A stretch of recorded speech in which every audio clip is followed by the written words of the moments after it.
Bonjour, merci d'être avec nous. Aujourd'hui, j'ai envie de vous parler de ceci, de ce livre intitulé « Le journal de classe d'un prof en prison », un livre écrit par Jean-Pierre Goukens. Bonjour Jean-Pierre Goukens. Bonjour Angers Paulet. Merci de nous accueillir chez vous, ici à Moignolet, dans l'entité de Sambreville.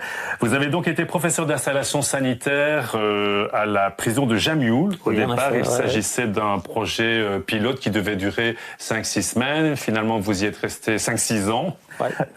Vous pouvez nous expliquer dans quelles circonstances vous vous êtes retrouvé enseignant à la prison? C'est-à-dire qu'au départ, en 1999, j'étais enseignant à l'Université du Travail de Charleroi.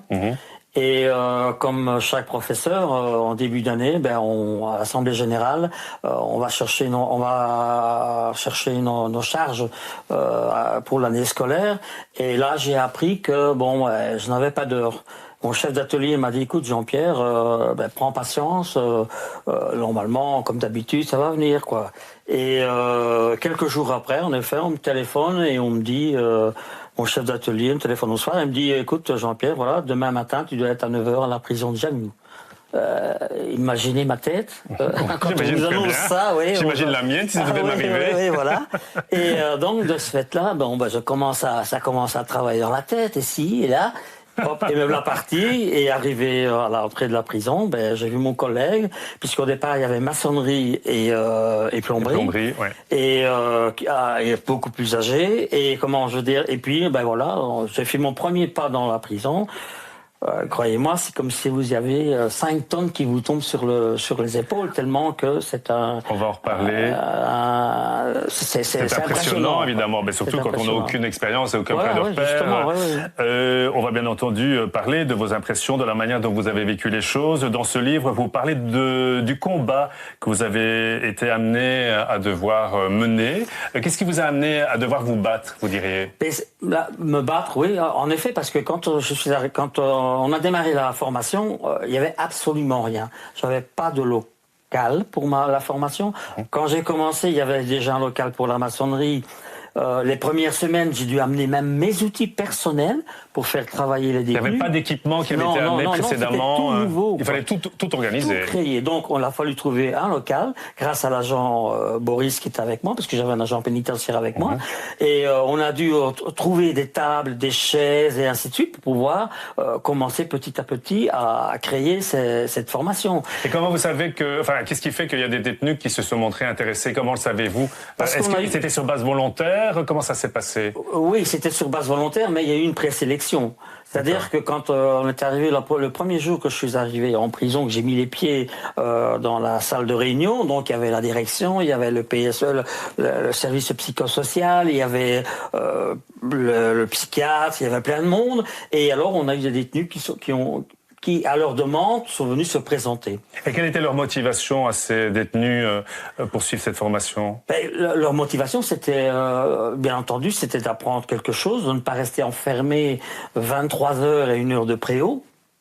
Et mais aussi, malgré tout, ça venait s'afficher aussi. Faut bien le dire quand même, dans leur conditionnel, quoi. Donc ça voulait dire qu'ils avaient suivi une formation, puisque cette formation, je vais pas aller trop loin, mais cette formation elle était qualifiante. Elle était qualifiante, oui. Donc c'est-à-dire que quand ils terminaient, la formation en elle-même,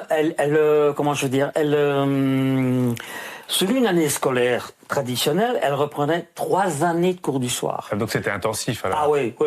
C'est-à-dire il y en a qui ont lâché. C'était 2-3 fois par semaine alors. Moi je les avais du lundi au jeudi. Ah, tous les jours? Tous les jours. Toute la journée? Non. Toute la journée. Ah oui, quand même. Donc c'était intensif. De 8h à 15h.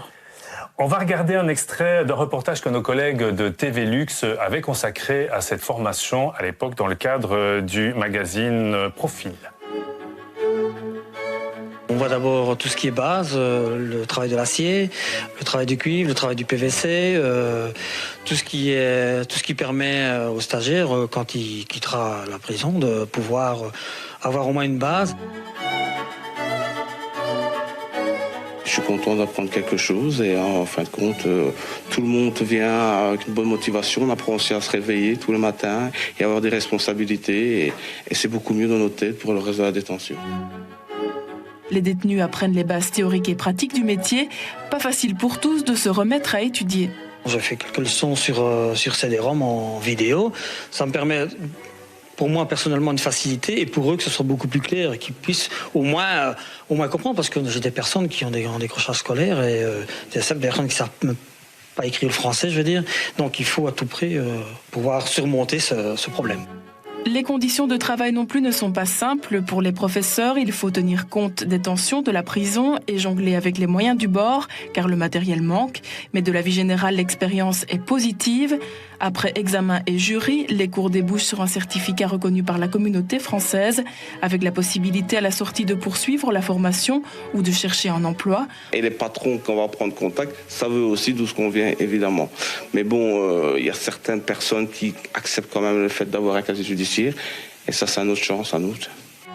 Alors l'idée de cette formation, Monsieur Gouken, c'était, vous l'avez évoqué tout à l'heure, c'était finalement pour ces détenus leur apprendre à apprendre, parce que c'était évidemment des personnes qui vivaient dans des conditions, on l'imagine, particulières, et donc il fallait qu'elles réapprennent à se lever, il fallait qu'elles se disciplinent. Oui, c'est sûr, parce que c'était un des points noirs, je vais dire, des détenus, c'est que c'est des détenus qui ont peut-être déjà 2 ans ou 3 ans, ils se trouvent en prison, je veux dire, donc ils n'ont plus le rythme extérieur, donc apprendre à se lever, c'était tout un apprentissage. Oui, le mettre au boulot dodo pour eux, évidemment, ça n'avait plus aucune oui, donc il fallait donc l'agent le matin faisait des appels au centre à 7h le matin pour qu'il soit levé, prêt.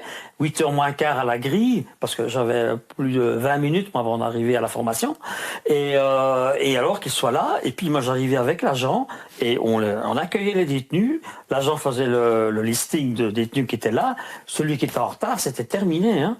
Comment avez-vous réussi à instaurer une relation de confiance avec ces détenus ?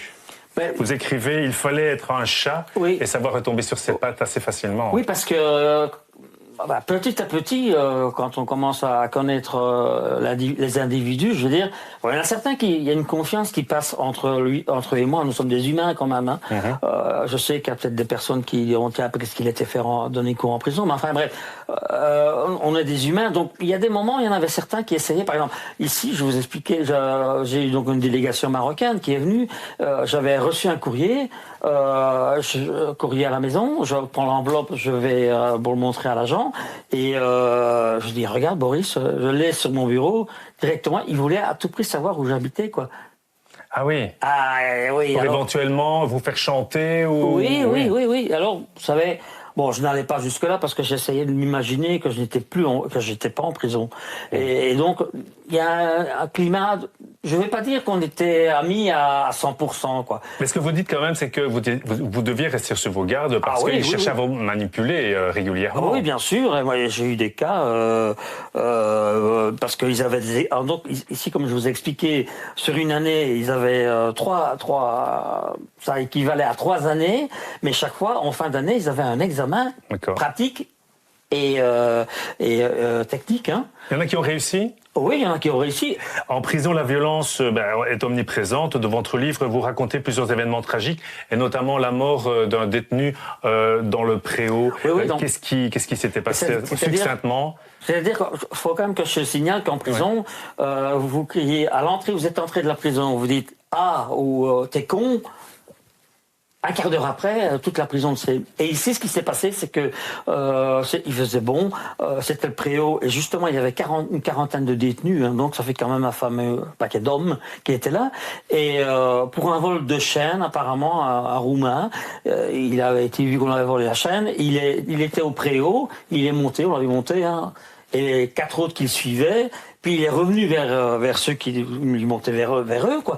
Et alors là, c'était le massacre, quoi. Ils ont été cherchés, comme par hasard, impiétables, et ils l'ont massacré, quoi.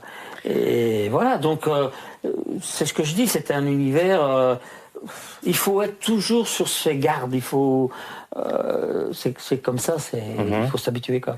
Est-ce que votre regard sur la prison et sur les détenus a changé ? Je vais changer... Ils doivent purger leur peine, ça c'est tout à fait normal. Mais bon, je trouve qu'il y a certaines choses, en ayant vécu là 6 ans, pour des petites peines, mais là je ne peux pas juger non plus, parce que ça c'est pas ma branche, moi j'étais là pour apprendre à apprendre. Mais ce que je trouve triste, et là je le dis carrément, quand vous entrez là, dans une prison, allez, je prends une infraction ou un fait, quel qu'il soit, vous ressortez plus, comment je vais dire, pire que ce que vous l'êtes entré, quoi. Quel enseignement vous retirez de cette expérience à titre personnel? Pour commencer, un vécu que tout le monde n'a pas la chance de vivre. Ça, c'est clair. Comment? Je dis c'est clair. Ça, c'est clair. Deuxièmement, ça me permet comme je l'ai dit, de découvrir l'envers du décor. Le fonctionnement du décor, et tout est bien minuté, et voilà, donc... Et qu'est-ce qui vous a motivé à écrire ce livre, finalement? Ce qui m'a motivé, c'est de partager ce que j'ai vécu personnellement. C'est personnel, tout ce que j'ai ressenti, parce que malgré tout, à un moment donné, il y a, comme je vous ai dit, il y a des affinités qui se mettent. Eh bien, ça m'a permis de voir autrement la vie et de me dire que, la prison, malgré tout, c'est quand même pas, comment je veux dire, je veux pas dire que c'est pas un cadeau, mais il faut le voir pour le comprendre. Parce que on dit beaucoup de choses, mais il y a certains points pour certains individus pour lesquels c'est pas facile, quoi. Merci Jean-Pierre Goukens pour votre témoignage. Et donc, je vous remercie. Ce livre, le journal de classe d'un prof en prison, si vous voulez le lire, eh bien, il suffit de le commander en ligne. Voilà, merci pour votre attention. À bientôt.